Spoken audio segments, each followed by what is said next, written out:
Never before has it been more important to begin looking into the nature of reality in an ordered way. This is what the various ancient mystical orders were based upon: a clear intellect endowed with the capacity to see deeper truths, even unseen energies. We have Robert Gilbert with us today to speak about the unique virtues of the ancient lineages of knowledge, and you span all of them pretty much, and some more modern ones. Welcome, Robert.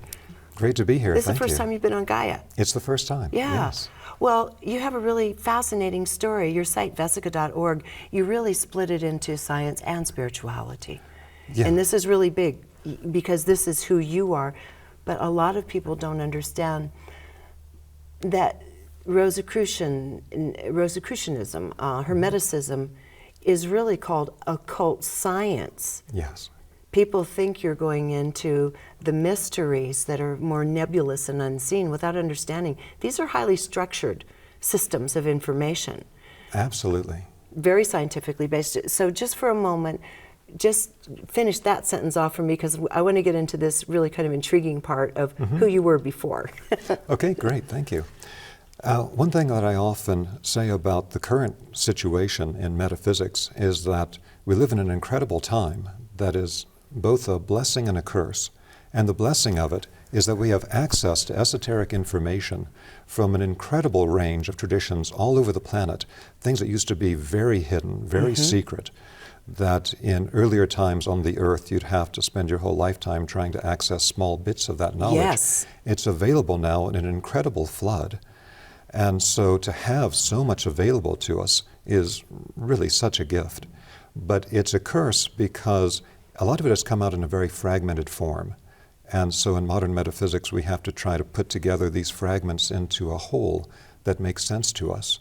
And so what the Vesica Institute that I founded is really about is how do we put together these pieces from different traditions, from different bodies of knowledge into a coherent whole so that we can understand how to develop our consciousness and our energy in the most clear, concise way possible. So really trying to clarify the core principles behind the work so people can get to the really, the meat. Useful. Yes, the most useful things as quickly. Let's go back into this other part of your life. I got to read this off here. You were a U.S. Marine Corps instructor of nuclear, biological, chemical warfare survival. That's right. Okay, that's a mouthful. Let's talk about who you were and this job you were doing, and then ultimately we'll go into how it took you to where you are now. Well, in this present conversation, I'd like to say something I don't often say about that background, which is that I believe as part of our incarnating that we have all kinds of skills and knowledge that we have from previous times. And one of the principles of this is that sometimes we need to have certain experiences in the present lifetime to remind us of the things that we developed before and to bring those skills back up on Absolutely. in the current lifetime. And so for me to bring up certain skills, knowledge, willpower, whatever it might be, from some previous lifetimes that were more in the military and monastic, then I needed, when I was a young man, to join the military. And so I wanted to join a outfit that was more of an elite type of structure. And so I joined the U.S. Marine Corps at a young age. And my test scores were fairly high, so they assigned me unexpectedly to become an instructor in nuclear, biological, chemical warfare, defense, and survival. Did you have any schooling or background in this, or did they send you to university for this? How did this work if you didn't have a background in these areas? Well, it really just go off the test scores, I think. And at that particular time, this was still during the Cold War. This was 1982 when I entered. And so they needed to expand the number of people involved in this because, unfortunately, as mankind tends to do in modern times, we have infinite funding for technologies of death and limited funding. And none for life. Exactly. And so it's a fairly sobering field to be involved in, nuclear, biological, chemical warfare. This is basically finding how do we pervert physics, biology, and chemistry to be able to kill as many people as possible. So again, it's a very sobering field to be a part of as a young man. but it also was something that awakened in me the importance of understanding how do we develop in a positive sense to be able to counterbalance this. But also held within it was the idea that if you're going to be teaching people how to survive these types of unconventional warfare, it all comes back to physics, biology, and chemistry. Yes. So in the Marine Corps, you don't get sent to a university, you get sent to particular training schools. Okay. And for me, it was at Fort McClellan, which was an Army training base in Anniston, Alabama. And so they have their own training systems.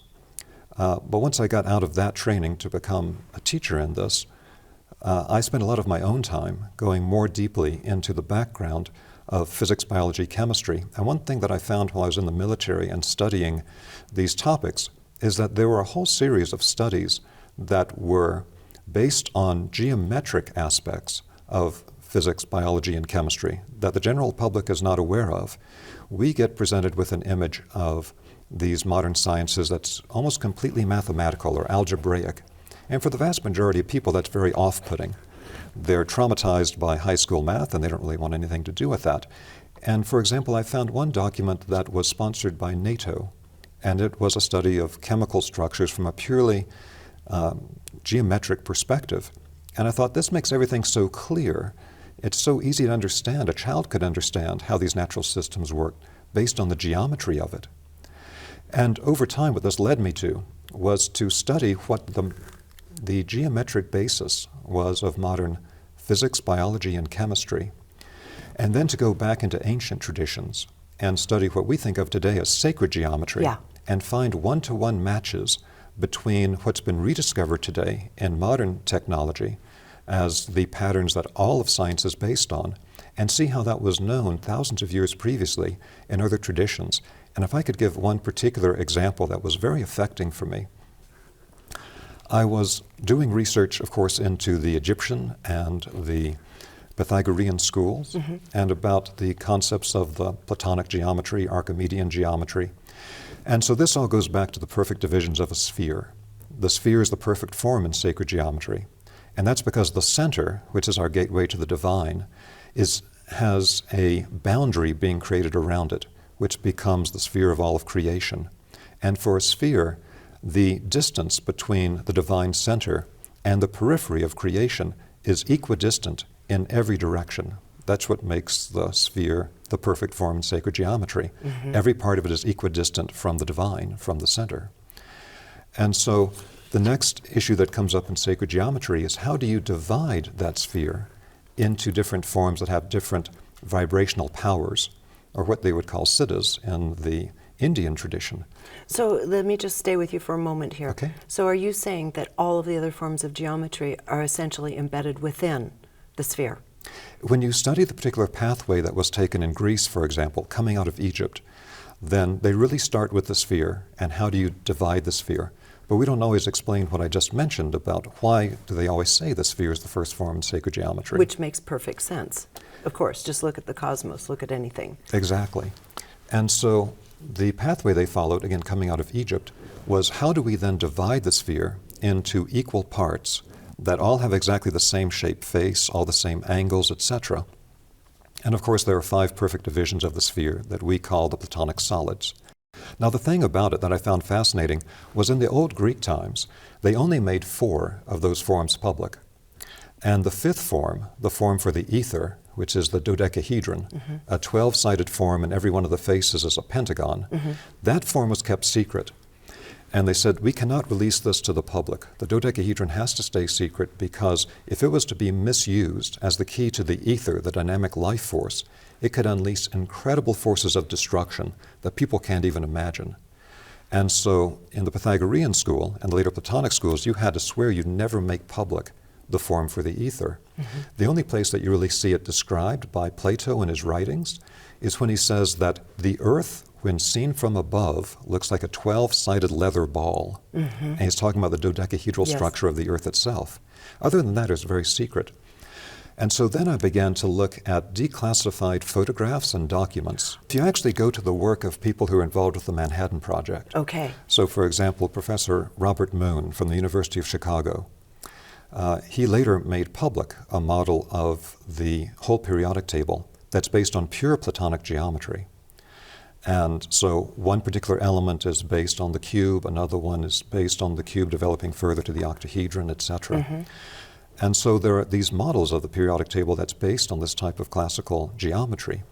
And so I began to look for declassified photographs of the first nuclear weapons. So I knew he was a part of the Manhattan Project. I said, well, also if you take a look at Werner Heisenberg's work, he's very much about Platonic geometry, and they're always dealing with these ancient mysteries. But these are only the most advanced people in the field. The average person doesn't know anything about it. And so as I looked at declassified photographs from the Manhattan Project, I found these pictures of what the actual interior of the first nuclear weapon exploded in Trinity Sands, New Mexico, actually looked like. Now what you normally see looks like a sphere on the outside, but if you take off that cladding and see what's inside of it, it's a perfect dodecahedron. And they said they had to make the first nuclear weapon in the form of a dodecahedron, which they just described as 12 pentagonal faces on the declassified documents. They said they had to do that so that they acted as radiant mirrors that would allow the critical mass to take place and for the explosion to happen. And when you see that that's what we have in modern times, and that thousands of years ago, from the Egyptian Greek tradition, they had warned that the misuse of the dodecahedral pattern could lead to incredible forces of destruction. You can see how much they knew in ancient times. And so I began to do decades of research in finding one-to-one matches between modern patterns from physics, biology, chemistry, and the same patterns known and used in ancient traditions around the world.